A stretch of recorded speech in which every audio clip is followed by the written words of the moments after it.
Rise and shine, it's a brand new day. Kid can take the stage, ready to play. Weekdays at 10, the cars in the scene. Coffee in hand, they're living the dream. Question in the voice, got the whole town awake. Bringing fire to the mic, make no mistake. Shows in the corner, spitting out facts. Dropping truth bombs, ain't holding back. Can in the morning, feel the heat. From 10 a.m. CST, can take a seat. We live and loud, that break in the mind. Can and the bold. Light up your speakers, crank up the sound. They're talking about life upside down. Opinions exploding like a sonic blast. In the studio, they're built to last. With passion and grit, they engage and ignite. Every single week, their foes can't fight. From sports to politics, This is a Huddle Sports Network broadcast. You can find us on Roku TV, Amazon Fire TV, Facebook, and of course YouTube. Get all your NFL news here first. Good morning and welcome to another edition. I should have the camera ready, you'd think, of Ken and Ken in the morning, minus a Ken who's on vacation. Hopefully with a Joe here in a minute. And we'll wait here for some comments to start rolling in. We've got football tonight, folks. It's over. The wait is over. We are starting to get actual football. Okay, it's a Hall of Fame game. Don't expect much from it. In fact, I don't think we're going to see any starters from either team, but that's not the point, is it? The point is we're going to get actual football. And one more, got to get those Skull kids in here. There we go. Now the Viking fans have the show. So, yeah, we get to see Motown Mitch's team. What up? Lions rule, Bears rule, Packers are lactose intolerant. And by Queens, they are just Queens. There you go, Mitch. So Mitch's team plays tonight against the San Diego Chargers. I did it again. The Los Angeles Chargers. I'll always think of the Chargers of San Diego. It'll take me some time. Then I still think of the Redskins as the Redskins and not the Commanders. But yeah, we got football tonight. I don't know what your expectations are. My expectations aren't much. We'll see some second stringers pop, maybe one or two first stringers if they're in a position battle, but mostly second stringers, third stringers, and so on. Guys looking to make a roster. From the Bears game last year, like none of those guys really, I don't even think made the roster. The game standouts didn't make the roster at wide receiver and quarterback last year. So. But still, it's football. We're back in it. The football season is starting. We're starting to get actual gameplay, not just practice camp reports. So we get football tonight. And there's Joseph. Hey, how was your test yesterday or the other day? Good. Good. You ready to watch the football tonight? Oh, tonight's the Hall of Fame game? Yeah. It slipped my mind.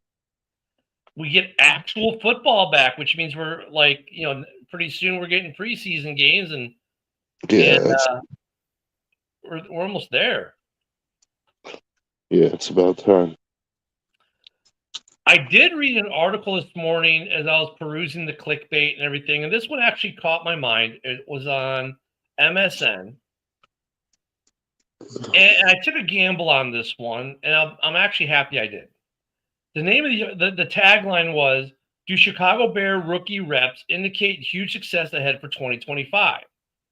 The author basically rips PFN, Pro Football Network, right? Because they gave projections of snaps. So like he said, look, the author says Ozzie Trapilo is projected 300 to 900 snaps. He's like, geez, thanks for nailing that one down.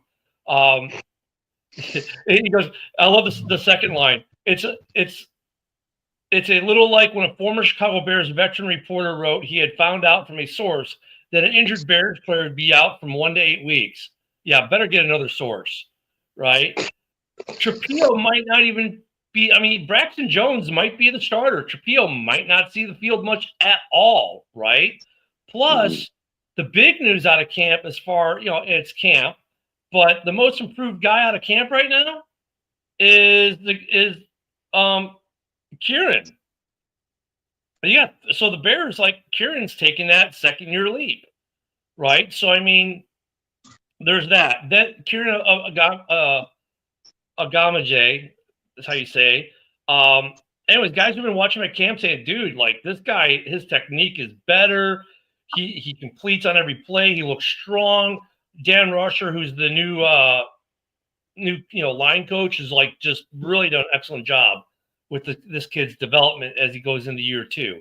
Then they were predicting that Luther Burden III would have 950 snaps, which would be the exact same as what Roma Dunze had last year, except now he's competing as the third receiver with, Colston Loveland, other receivers. It's like, come on. And the way that they, the Ben Johnson wants a balanced offense, there's no way he's getting, 950 snaps. But it's interesting because in that article, they were talking about the foolishness of the predictions. When they were talking about Kieran last year, the kid, because he came in injured, had no preseason snaps, barely any snaps during practice in the regular season because, well, he was a starter. So we all remember the Minnesota game. To me, it talks about the importance of preseason snaps for rookies in practices. Not just, oh, there you go. Hey, good morning, Luka. Oh, Luka's ready for the game tonight. He's in Canton. These rookie snaps in practice, these rookie snaps in preseason games are so hugely important to the development. And you look at like with the Bears, which, of course, here's Bill, the Packer fan, calling us a Daily Bear show, which we're not. But this is the first time we've talked about the Bears in a couple of days, if not a week. Is how important, like if you look at Kieran as an example, how important those rookie snaps are at camp and in these preseason games. Now in year 2, they're like, oh my God, look how improved he is. Well, yeah, because he's been getting snaps. He's been able to participate in OTAs and get the snaps and actually grow and improve as a player, which is what these practices in some ways are designed to, right? They're designed, I would argue, Joe, twofold, right? 1, grow your players. 2, evaluate your players for their positioning on the roster. Would that seem about accurate to you? So these rookie snaps are hugely important. So if you got a rookie on your team that's like, well, they got an ankle injury, they're not practicing. There's a reason why the Bears were getting on Luther Burden III to hit the practice field, even though he wasn't 100%. These snaps are hugely important to a rookie. Yeah, totally agree. Did you see that Noah Fant? So Noah Fant, we talked about him the other day that he got waived from the Seahawks. He's expected to sign with the Bengals. Yeah, I was just going to bring that up. That was the next thing I was going to say. So actually, it was reported at 8:27 this morning, my time, so about an hour and a half ago, that they are signing Noah Fant. That basically he went, talked to him, got an airplane, went and met with the Saints and the Dolphins, and then quickly went back to Cincinnati to sign a contract to catch balls from Joe Burrow. Can't say I blame him. I can't say I blame him either, but once again, in Cincinnati, you need to spend some money on your defense. Maybe you don't at this point. I mean, you got Jamar Chase, T. Higgins, and Noah Fant. I mean, dude. I mean, is it going to be out there like where, hey, we're just going to put up 80 points a game and see if your offense can catch us? It seems like that's their strategy. It's like, since they're already spending the money on Burrow, Chase, and Higgins, it's like, well, we don't have the money to go out and build a defense now. So, it's cheaper to add a new tight end to our offense than it is to go out and try to build a defense from the ground up. Let's just build the greatest show on grass. I was going to say turf, but they're not a turf stadium, but let's just go build the greatest show on turf, volume 2. Volume 2. Well, the Raiders were in the news yesterday as well, or it's an update, but there are only 4 Raiders left on the team that were from the Oakland days of the franchise. And the longest tenured one was left tackle Colton Miller. He gets an extension, 3 years, $66 million deal that had $42.5 million of that guaranteed. Mm-hmm. So I hope he earned it. Yeah, I hope so too. But with all the other news that's come out of Vegas with the Raiders, it's good to see something positive. And of course, more stuff. It's the same stuff, but they keep reporting it. Is that Joe Flacco is going to take the bulk of first team reps in Cleveland, and Shador is unlikely to even see the field this season. I just don't know where that gets you. I don't know. Look, Shador went to the 5th round for whatever reasons, which now means the CFL can grab him, I guess. I just think those, like Shador Sanders is a perfect example of overhype coming out of college. And the NFL read through the hype train, unlike with Richardson and where they bought into the hype train in Indianapolis, right? Because he had a great combine. They bought that hype. With Shador, they didn't buy the hype, but Shador also refused to work out for people. He didn't want to do rookie, none of that stuff. And so the NFL saw right through, his web of bullshit, so to speak, and his dad's. And Pat, it's just some fans have it. Like, well, Shador is this awesome guy. His college numbers retired. Yeah, his dad's the head coach and retired his son's numbers. Yeah. Really? I mean, that's crazy. His dad retired his number after. Generally, you have to accomplish something in college, like win a national championship or two, or a Heisman. Nothing. You gotta do something better than like beating the best team in your conference one time. I don't know. Yeah, I think Shador Sanders will go down in history as one of the bust that NFL teams are smart enough to avoid in the early rounds. Yeah, but I don't think that he's necessarily going to suck in the NFL. Like, we don't know until you see it, right? Like, there's been plenty of guys that we've thought, oh, this guy's going to suck, and he turns out to be good. And then there's been plenty of guys that we thought were going to be really good, and they turn out to suck. So I'll say this, though. I think the lens that we now take on him is a little different because he was drafted in the 5th round versus being drafted in the 1st round. So there's zero expectations. Right. The lens is different. There's zero expectations. Lens, I totally agree with you. Right. But my point is that Flacco's not going to – we already know – Flacco is old. He's an old guy at this point, and like nothing against Flacco. Like he's gonna win you some games, but he's not gonna be able to finish the season for you. Like I think they should move in a younger direction. Like if you're gonna suck with Shador, go ahead and suck this season with Shador. Like let him get the experience. Or Kenny Pickett. If you're going to suck with Kenny Pickett, but you believe that you can turn him around, then or you can improve him. I shouldn't say turn him around, because Kenny Pickett hasn't been like historically awful. He just hasn't been very good. And Kenny Pickett got last night on JB's roundtable. Got a guy that does radio out there in Pittsburgh, and why am my brain farting names right now? It's too early in the morning. Anyways, the reason they drafted Kenny Pickett is they wanted to avoid a Dan Marino situation in Pittsburgh, right? Because when Marino came out of Pitt, they didn't draft him. Look what happened. So they went with the kid. And, yeah, he didn't pan out the way they wanted, but I think that's also because expectations were too high for Kenny Pickett that first year. And then, guys get in their heads, right? And we've seen that with first-round picks. If they go to a bad situation and it doesn't work out like they wanted to, and it gets in their heads. I mean, Caleb struggled with that a little bit last year, right? With the infamous crying at home stuff. Things weren't working out in Chicago like even he envisioned. Sure, he had a decent year numbers-wise, but win-wise, as John Dorn likes to point out, 5 wins. It's a team sport, got it. But, I mean, the onus is on you, the quarterback, as far as the media and some fans are concerned, right? So with Pickett, he's an interesting scenario because he was picked to be the next Dan Marino, so they wouldn't have the Marino situation happen again in Pittsburgh, and it didn't work out. And now maybe he goes to Cleveland. I think there's zero expectations on him in Cleveland. They've got the old man to start, and he can learn some more gamesmanship from him.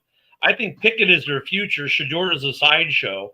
But if things are going really, really bad, maybe they throw Shador in there, let him tank out so they have a good reason to cut him without fans and Dion being mad. And then if they get a really bad season and get a really good draft pick where they can snag an actual quarterback for the future, or hopeful quarterback for the future, that's what they do, because they're an enigma of a team, right? They've got talent in Cleveland.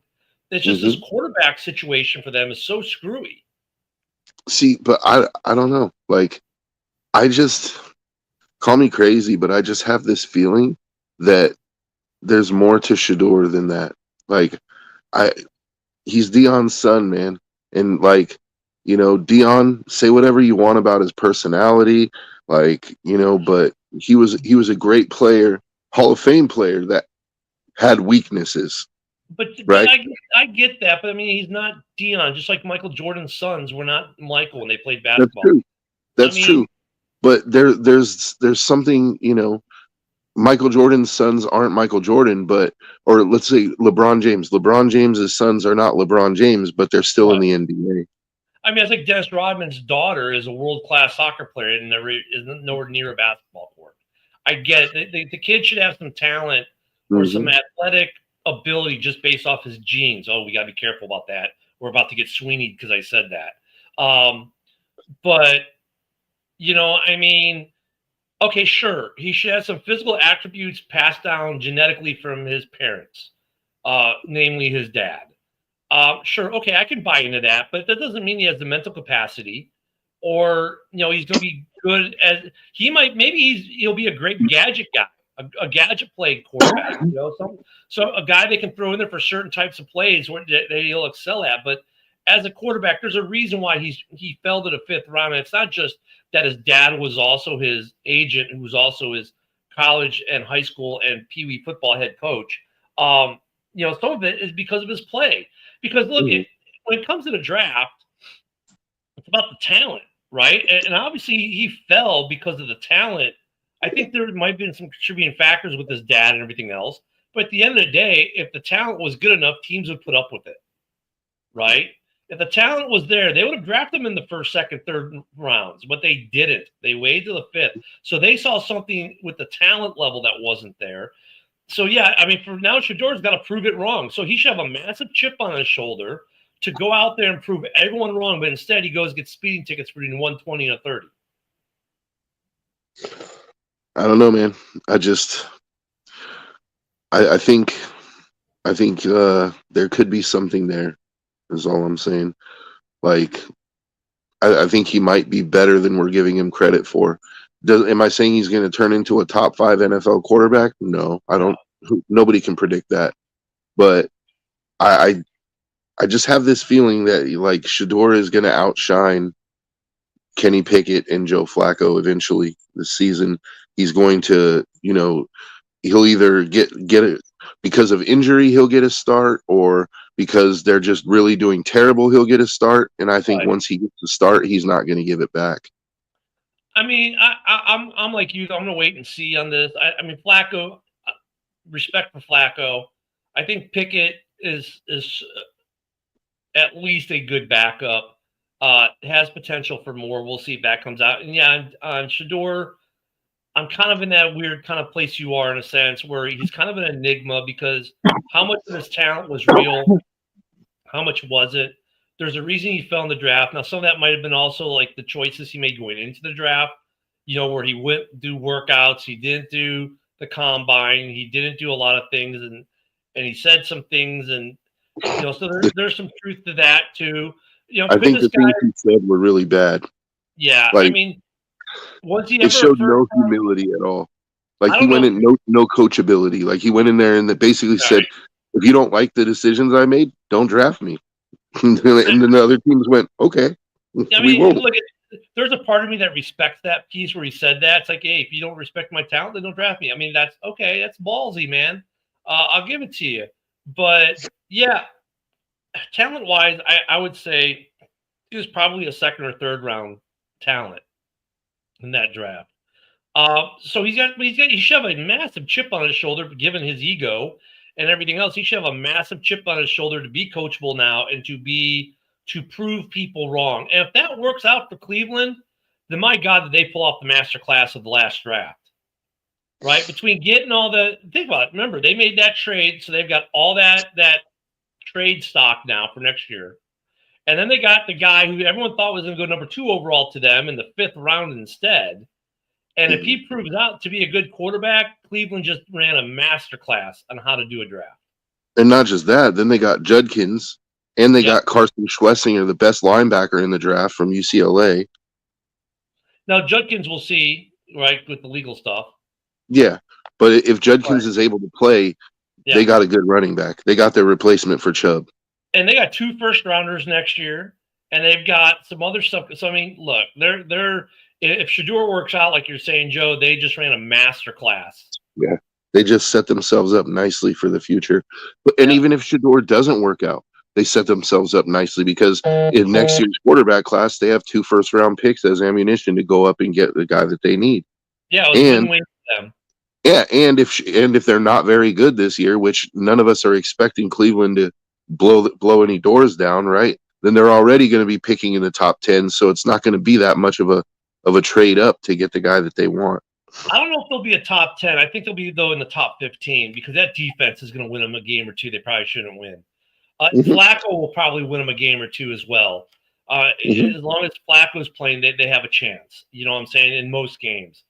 With that defense and between that defense and Flacco, if Flacco is healthy and playing well, which he normally does, I think that team has a chance to win some games that they're not an easy pushover team, put it that way. So I agree, though, that I think they're missing the playoffs. They're probably in the top 15, and then they're going to get Jacksonville's pick, right, which will probably be a top 10 or top 15 pick as well, because I don't see Jacksonville making the playoffs. They'll have 2 good first-round picks. So here's my question, and I'll feed into Bill the Packer fans Bears show thing. Let's compare the Cincinnati trade this last year to the Bears trade of when they had the number 1 pick. Now, number 1 and number 2 picks are obviously a little bit apples and oranges, but in terms of setting their respective teams up, what do you think? And I think it's too early. I think it's too early to make that kind of a decision because already right now, so like the Bears got DJ Moore, and that was a great pickup. But the Browns, I don't know if it was because of the trade though, but they got Schlesinger and they got Judkins in the 2nd round. But I don't know if I think one of those picks at least came from that trade. And so they either got their running back of the future or they got their new starting linebacker from that trade. And plus they have, they have the ammunition should they need it to go up and get a quarterback next year. But let's say if Shedeur or Pickett works out for them, now they don't have to use those 2 first-round picks on a quarterback. Like, I mean, I would say that at that point, based on what they do next year, they have the potential to win that competition. Because they have a chance to add two additional first-round talents to that team. So here's what the Bears ended up getting because of that trade, right? The trade was the 2023 number 1 overall pick. The Panthers gave up the 9 overall in 23, the 61 overall in 23, the 24-1, then the 25-39, and DJ Moore. The Bears turned that into, they traded then to Philly to go back 1 and got Darnell Wright. Then they got Tyreek Stevenson, Caleb Williams, Torrey Taylor, and Luther Burden III, all results of that trade. Mm-hmm. So now we'll have to see what happens with what. So look at what Jacksonville gave up, and then let's look at the players that Cleveland was able to get with that. Yeah, let me do the same thing. Cleveland.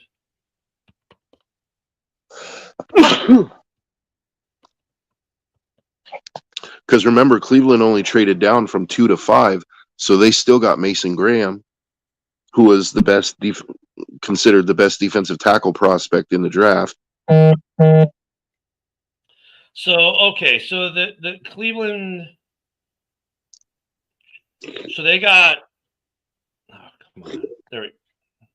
So they gave up the Browns got number 5 overall, a 2025 second, which was number 36, and a 2025 fourth, which is 126, and the first round pick for the Jags.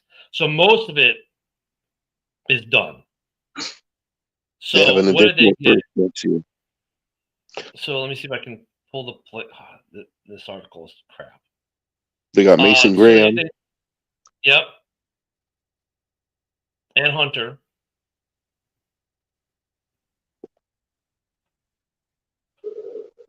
So they got No, the number Jags 5 got overall. Hunter.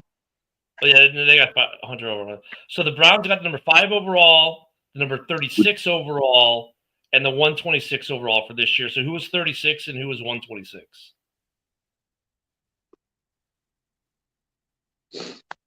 Well, they got Mason Graham at 5, so that's already like if he's anything close to what he was projected to be, that's a star player.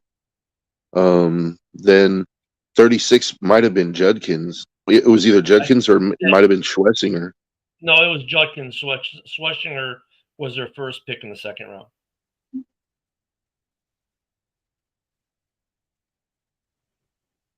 So Judkins is a part of it. So if Judkins doesn't play, that hurts it. That hurts the grade. But if Judkins plays and he's the replacement for Chubb, that tilts the scale in their favor. Motown Mitch is pushing back here, saying, why does Shedeur Sanders not deserve basically have his jersey retired? Name one quarterback to ever play for Colorado not named Stewart better than Sanders. That's not the argument, though, Mitch. The argument is like you should win a national championship or something. He didn't do anything. Okay, great. So you're the best quarterback to play there, not named. But what did you win? Nothing. I mean, you should do. It's like, well, hey, Joe was the best tight end to ever play there. He didn't break any records. He didn't, but he was the best tight end. What's retired? I mean, you've got to do something. I mean, and was he really the best quarterback there ever? I don't know. I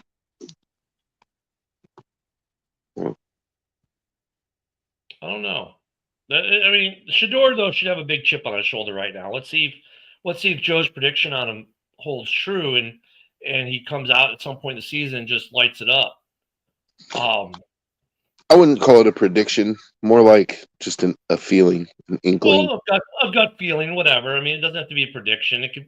We don't have to call it that, but like I mean, I don't disagree with it. I mean, I could see that happening. It depends on, I guess, a lot on Shedeur's mental mind state and how he takes this, and how I mean, I think they're a little bit like the 120 speeding ticket or whatever was a little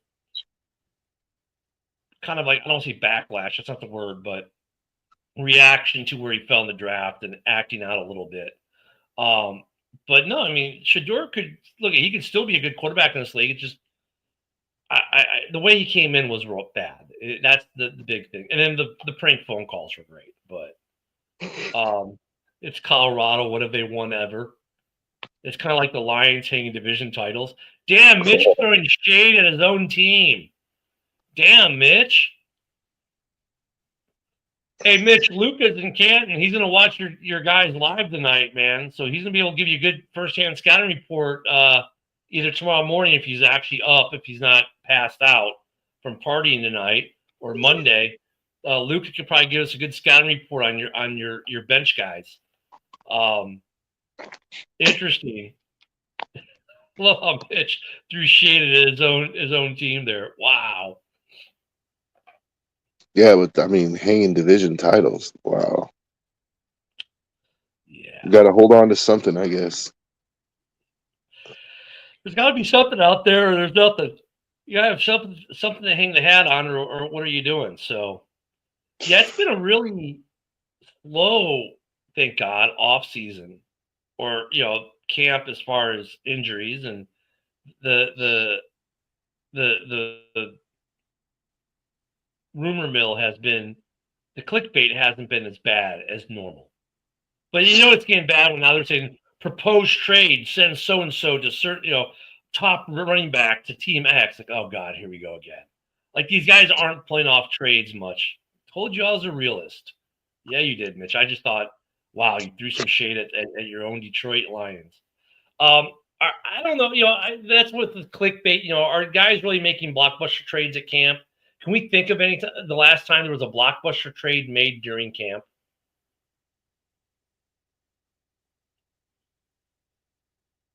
Yeah, I don't know. I mean, you get some guys like there will be some cuts here in a couple of weeks that are going to shock us, and some will be cap casualties, right? Because they're making $10 million a year, and the guy they're replacing with makes $1 million. There'll be some of that.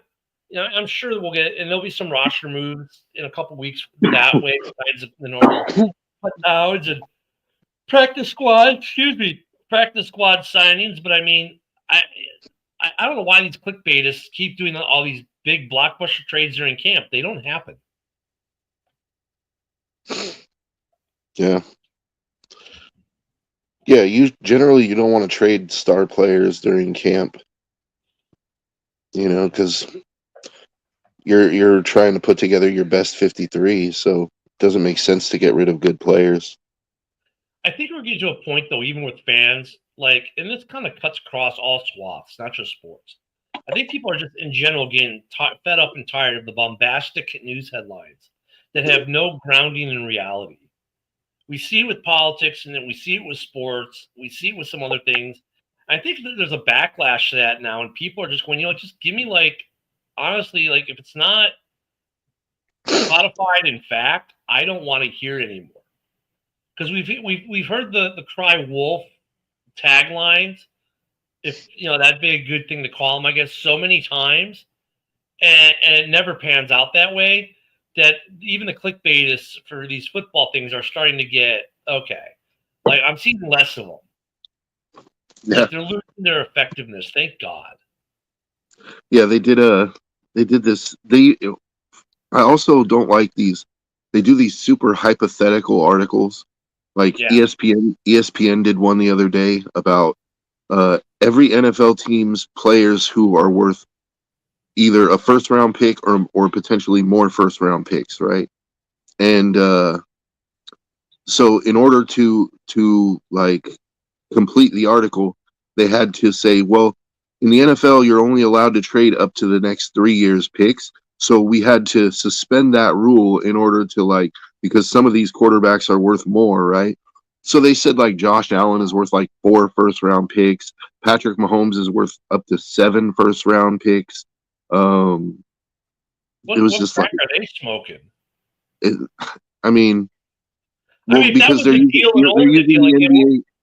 they're using the NBA as the standard, where now guys are going for 4 or 5 first round picks. But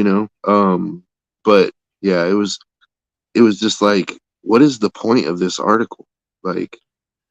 Stupidity. They needed something to write. They needed something to write, exactly. Even if you could get 7 picks for Mahomes and only 4 for Josh Allen, huh? Okay. Let's say you could get 4 first-round picks for Josh Allen. Who would actually do it? Who would give up 4 years worth of first-round picks? And I'm making the assumption that's all you're giving up is just the first-round pick. There's nothing else, right? It's straight up 4 firsts for whoever. For Allen. I think somebody would do it. There's people. If people have given up 3 for a first-round draft pick, I think there's somebody who would do it for a proven commodity. Joe Burrow was also worth 4+.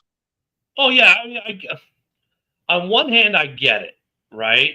On the other hand, look how well giving up all kinds of draft picks have worked out historically for teams who do it. Yeah, the Vikings, you have to already have a team in place to make a move like that. Like the Vikings, it gave up a bunch and got nothing for it.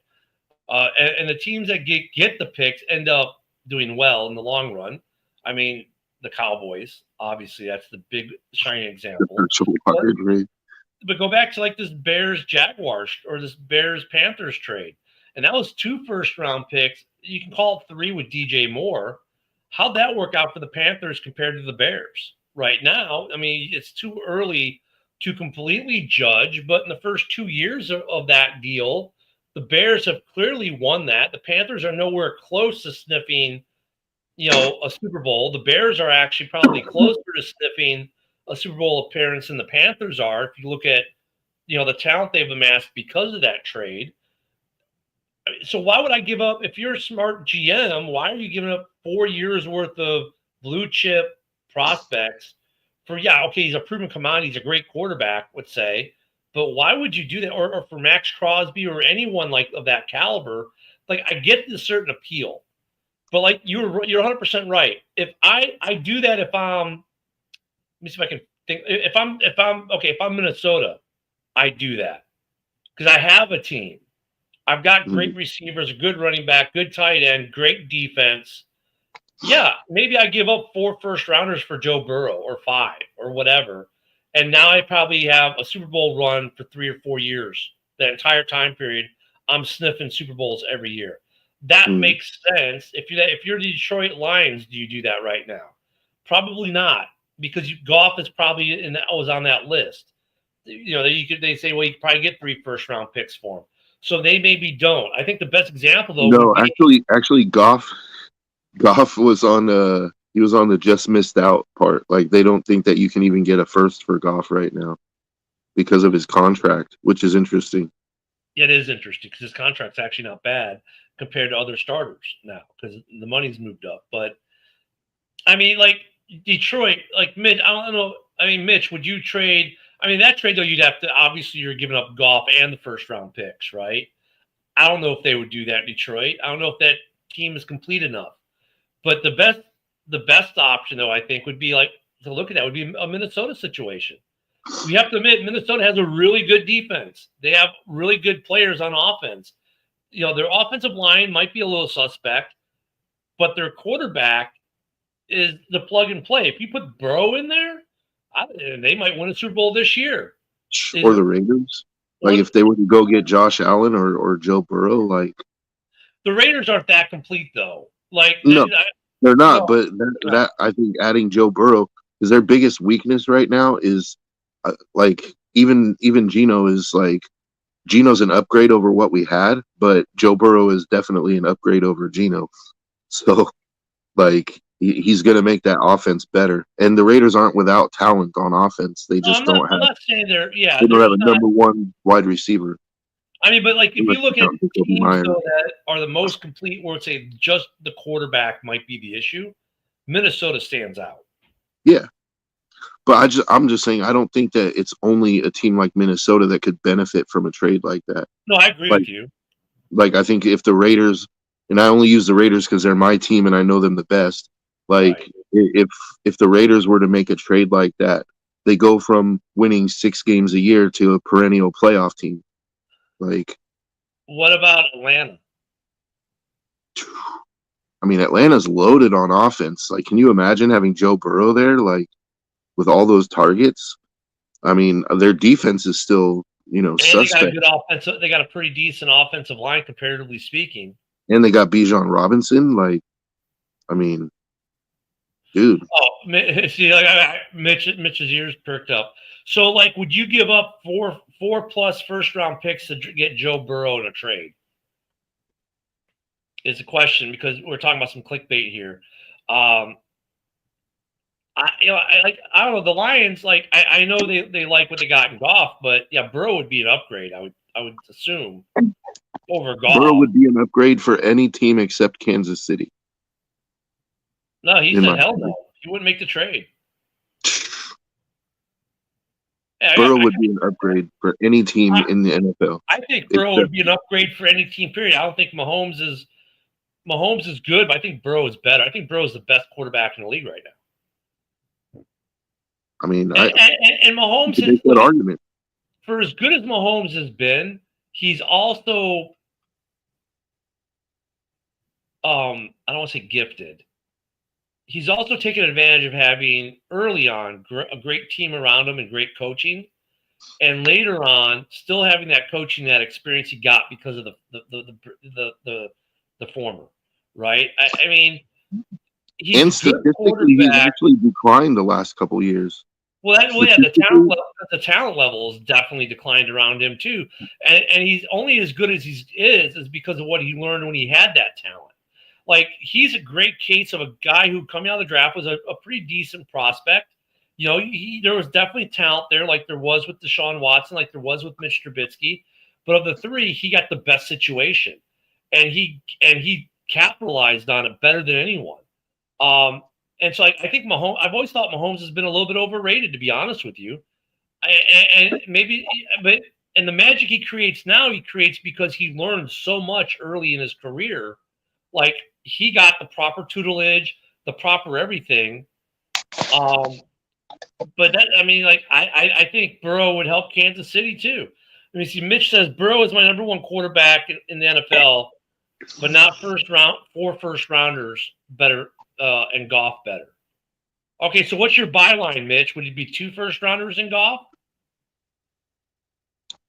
Or let's just say Goff is out of the picture. Let's say Goff retires tomorrow for some strange unknown reason. Would you give up 4 number ones for Burrow if Goff is out of the picture? That might be a better way to phrase that question. Yeah, you know how Mitch feels about Goff. He thinks he's the third best quarterback. He said 2 firsts in Goff and done. He would do it just for that. Yeah. I mean, that's a good question. Would I trade Caleb for Burrow? That's a good one. I mean, right now, yeah. You know, on potential, it gets a little tougher. 3 firsts is the most he would go, even if Goff wasn't in the. So he's saying Goff is worth 1 first rounder. Okay, I can respect that. Yeah, but see, again, this article suspended the rule where you can only trade up to 3 first-round picks in order to make these trade scenarios, but these hypothetical things even possible. So even under that premise, like who in the world will give up 7 first-round picks for Patrick Mahomes?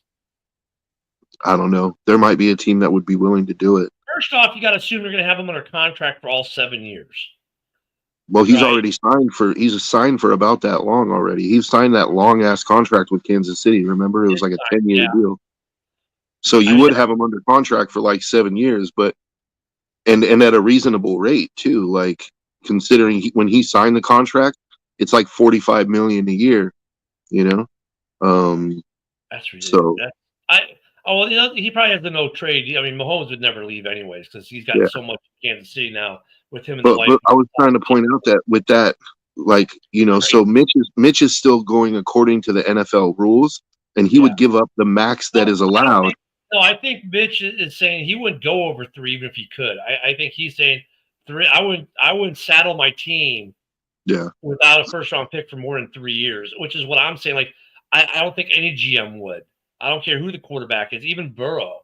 I would not trade my number 1 pick for 4 or 5 years for any player. Mm-hmm. For any player. I mean, that's a lot of capital to give up because it just doesn't make sense. Good morning, my brother. Yinzer in the house. I don't think any GM would give up more than 3 number 1 picks or 3 first round picks for any player because it's just like sure you're getting like even if, let's say, you're Minnesota, let's say, as the prime example of a team that, okay, I could give up 5 first-round picks for Joe Burrow right now. And what that means, I'm probably winning a Super Bowl, at least one in the next 3 years, right? My probability just got that high. Like, I don't think you do that because of, that's 4 years of talent you don't get on that roster now. Yeah, but I think we're ignoring one key piece of it, which is you play the game to win the Super Bowl. Minnesota has no Super Bowls, so how much is it worth to you? How much is it worth to you to put a trophy in the case? Well, that's what this whole thing is about. That's the desperation piece of it. They're desperate enough right now where I think they for that in 4 years. I don't even know. Well, I get what you're saying about desperation because a team that's winning or competing for Super Bowls right now probably doesn't make that move, right? Right. But for a team that has never won a Super Bowl, and the point is to win Super Bowls, right? For Detroit, Minnesota, you're more tempted because you want to at least get something in the trophy case. You want to put something in the trophy case, like that's what this whole thing is about. You can't be afraid of crapping your team out for the next 5 years, talent wise, if you have a chance to put a trophy in the case. Like, look at the Niners, how they built, like they went all in, and yeah, they came up short, but they went all in, and now they're going to pay the consequences in cap and everything. But they did what they had to do to try to put a trophy in the case. I mean, 3 years isn't bad, right? I mean, because look, you're gonna have Burrow probably figure for at least 4 to 5 to 6 years, and you're gonna have JJ and Addison for a while, right? So I mean, that's a thing though that you got to take in consideration too is the talent level. Let me see. John says, got to remember the first round picks would be late round picks. That's true too. But then 3 years is more bearable than let's say 4 or 5 because you got to when you look at the roster. Like you look at Minnesota's roster, most of that roster is going to be there for probably 2 to 3 years minimum. So giving up 3 to 4 years of first round draft picks, number 1 pick or first round picks might not be that bad. But anything past that, now you're running into issues because you have no guarantees you're going to re-sign JJ again or Addison or the guys you have on defense. At some point, like you said, you get cap hell and you face that decline. And right now, I mean, even though Kwesi is probably the craftiest person in the NFL with working the cap, he would be hard pressed to keep this team together more than 3 years. But if you could let's say, pull off that trade where you're giving up 4 first rounders or 5 first rounders for a guy like Burrow or, insert player here, I think it has to also take into consideration where you are talent wise on your roster now. So you have to be in that position like, okay, if I make this deal, like, I'm all in. I'm going to the Super Bowl this year or next year minimum, right? I'm going to make at least multiple appearances, 2 or 3 appearances over the next 3 or 4 years. We're losing those first-round picks. I don't care because I'm in the dance. So there are very few teams that are in that position, would be in that position to begin with. I think the Vikings are one at quarterback in that positional need. Minus that, though, it's hard for me to find a team that's in that situation where they have the players already under contract that they can probably keep for 3 or 4 years, where they could give up 3 or 4 years worth of late first round picks. Well, I'll put it to you this way, Ken. As a Raider fan, if this hypothetical scenario was to come up and the Raiders were able to make a trade for Joe Burrow and they went all in and they were able to, if they went all in and they crapped out and they didn't get a Super Bowl out of it, I wouldn't be upset about it because they took a chance to try to put a trophy in the case, and that's what it's about. On the other hand, if they succeed in putting a trophy in the case, no, I'm really not mad about it. They can tear the whole team down and rebuild at that point because we got something for it. Like that, so for me, I'm not mad either way. I agree with you, but okay, how many first round picks would you be willing to give up in that scenario? 4, right now, 5, 6? For Burrow, 4 right now. I would give up 4 right now. No problem. Like, I think 4 for me would be my top end for any guy. I mean, yeah, I wouldn't want to give up 4, but I would. 4 years gives me a window, a 4-year window that I'm kind of cheat, hitting that cheat mode to get to, because usually the Super Bowl window is 3 to 4 years. So if I can hit the cheat, if that's my one missing piece, and I can hit the cheat code and okay, I'm giving up 4 first rounders, which, as John's reminding us, would become late first rounders in that case because I'm making runs. I wouldn't be mad either initially. But then when we get to that, we suck for 3 or 4 years after the fact, I might be a little upset if we don't get a trophy. If you get a trophy, yeah, all is forgiven. All is forgiven if you get a trophy. If we made 2 Super Bowl appearances and they get a trophy and we lost like the San Francisco did, and I'm a fan, and that's my team, I'm not pissed. I'm disappointed. I don't even know if I'm upset. Maybe I'm disappointed. I'm not upset. So yeah, but I think anything over 4 for me is like, ooh, giving up 5, 6, 7 picks now outside of a window period, that's too much for me. But 3 or 4, yeah, 3 or 4, fine. So like, but dude, no one yeah. I mean, I take it that article's like that's all they're giving up is that number 1 pick. There's nothing else. It's just 7 number 1s, and you get Burrow. Okay, great. No, it's Mahomes for 7. Well, Burrow with 4.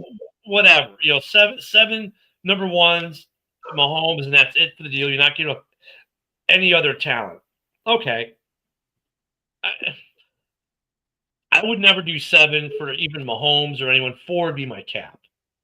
under that scenario. Yeah, I agree. Vikings would find a way to choke, don't matter who the QB is. But I mean, I would respect it because like the Raiders have sucked for so long, and having just one good season every once in a while, like just having that winning window again it's like I don't care after that. Like if we win a trophy, man, then it was definitely all worth it. If we don't, at least we put all our chips in the middle and decided like, you know what, we're gonna try to really do this thing, you know? You know what though, but if you look at the NFC North, none of those teams have used the cheat code via the trade to upgrade the team like that with the big stud. I mean, maybe the Bears by trading away the number 1 overall, you could say, because they got DJ Moore in the first rounder. But like you look at the way these 4 teams were built, they were built with a little bit of free agency. Every team has to, but they've all drafted the mainstays of their organizations. There's something to that because all 4 of these teams are now entering a window, or the Green Bay is kind of stuck where they always are, right? And I think Green Bay kind of might have the potential of being passed over by the rest of the division. And that's just because, but that's not saying there's anything wrong with the way Green Bay has done it. But you look at these teams and Green Bay is still successful, so please don't take that the wrong way. They built it the old way, and they're all successful. Green Bay, even if they get passed up by the Bears, the Lions, and the Vikings, it won't be because the Green Bay has done it wrong. It's just that they haven't been able to draft as good of talent over the last couple years as the other 3 teams, right? And there's some of that. But Green Bay is still drafting good quality players in the first round. They're still putting out a quality product. They don't suck, right? I mean, and when I say they get passed over, like they might win 8 or 9 games and be in the basement, for example. That's not saying Green Bay sucks. It's just saying they're still a really good team that in some divisions might still win that division title, right? With what they've got. But all 4 of these teams, the bigger argument here is all 4 of these teams have not used that cheat code. Like, I'm going to give you 3 first rounders for this stud quarterback or stud whoever, right? They went the old way. And I mean, I don't know if I prefer that versus hitting the cheat code. Like, okay, I'm going to give you my 3 first rounders for the quarterback I'm missing. Well, and how often does that really happen? Like nobody gives up.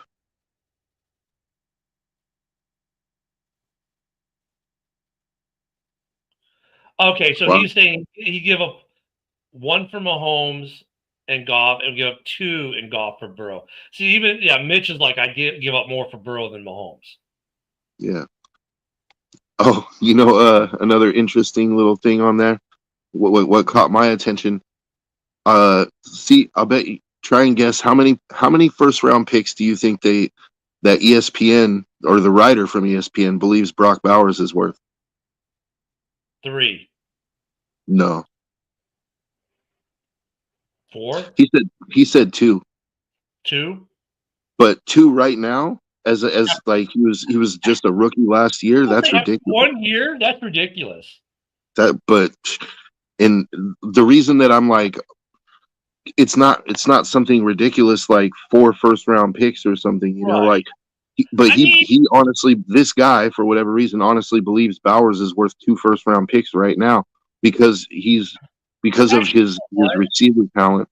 No, I can agree. You know what though? In a weird way, I can agree with that because look at he was drafted in the first round, and I think he's better than what was advertised. At least look at his numbers. Yeah, I mean, you could justify it for him. Is anyone going to be willing to do that? Probably not. That was the other side of the argument, is that tight end is one of the positions where you're not really giving up that kind of draft capital for that position. But Bowers isn't really a true tight end. He's like, he can play slot. He's his versatility is, and his receiving threat, like, so is where Mitch is clarifying. He says, actually, I was saying they need to give me a first for Goff. Oh, God. And then Dorn says, give me 156 targets, and I would be a top tight end too. You think so? But no, but Dorn, okay, even with that, though, because of the numbers he put up, though, I can understand the argument to be made for him to be worth 2. I can understand the argument. It's not a terrible argument. I don't think anyone would ever do it right now, but it's not a bad argument. It is not a No, bad but if argument. you give it a couple more seasons, and he stays producing like he is. Yeah, mm, it's just really hard after 1 year. Yeah, Like, I agree. know, I agree. I didn't say I completely agreed with him. I found it interesting that this I think guy, you know. we're too quick to judge after 1 year of service. And like, look Mhm. at Packer fans always get defensive when you talk about Jordan Love, but he's another good example. 1 year of service, they had to make a big contract decision, and they gave him the big contract. Last year, right, it didn't pan out. The money to what they paid him didn't pan out. Now, look, that's not saying it's a bad contract. And once again, that's only 1 year of seeing. Now we've got Mhm. 2 years of Jordan Love. So between year one and year two, I'd say, yeah, he's a good quarterback. He's going to be their franchise quarterback. He should be there for years. But as far as where he's in the pecking order of contracts, yeah, his contract probably should have been a little bit less based off the 2 years he's played. Mhm. And that's a problem with basing stuff off 1 year. I mean, especially more so with rookies, because his situation is even more unique. But with rookies, when these guys come in and like, oh my God, this guy's a bust because, he didn't have a good rookie campaign, or this guy's a stud because look how awesome his rookie year was. Like, well, there's a sophomore slump, or there's in the rebound. Yeah, exactly, John. And that's what I let him see. I've been saying that this is the make or break kind of year for Love. I think no matter what happens with Love this year, he's still going to be a Packer quarterback. I don't think he's a bust.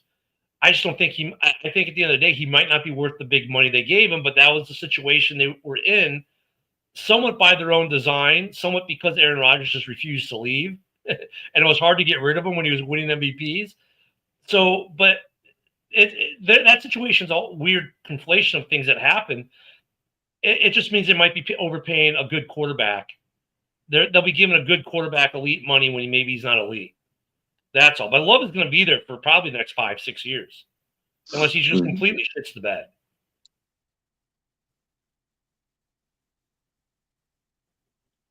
See, I don't know and I don't know if Mahomes is an elite talent, to be honest with you. I mean, Mahomes always had elite people around him and still has elite coaching. I mean, Mahomes is better than average. I'll give you that. But if you swapped Burrow for Mahomes, who does better with their new team? I don't know, man. I as a Raider fan, I see Mahomes twice a year, and I've seen that dude make plays that are just mind-boggling, dude. Like he has this no look pass, like he just flicks it out, and he's not even looking, and it throws the defense off every time, dude. Like, because he's looking one way, he looks like he's going to turn up field, and then he just flicks the ball. And that goes to my earlier argument. That's because of how he started his career. That he was able to develop that because of where he was and who was there when he was there. But I don't think he's that. I would say he's very good. I don't know if I mean he's not as good as Burrow, and he's not as good as Josh Allen to me.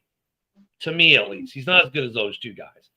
Is he in the top 10? Maybe. Would I sell the farm for him? Probably not. Man, top 10, he says. Yeah. I mean, there's wiggle room there, but I do agree that he's a bit overrated, but I don't think he falls out of the top 5 in any way.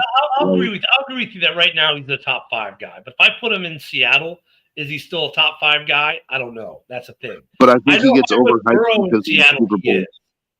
I think he gets overhyped because like he's on that Tom Brady path where he could realistically end up winning 7 rings. Like, so I agree. People kind of tend to forget that it's a team game and that he didn't win those Super Bowls by himself. No, I agree with you 100%. And that's why I think he's benefited so much by the team aspect of it. And he's greatly benefited. And some of that is translated into his skill level improving dramatically because of it.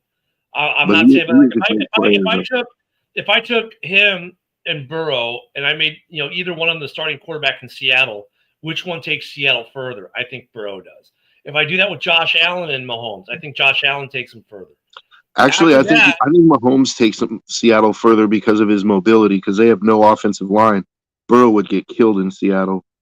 Maybe. That's the only reason.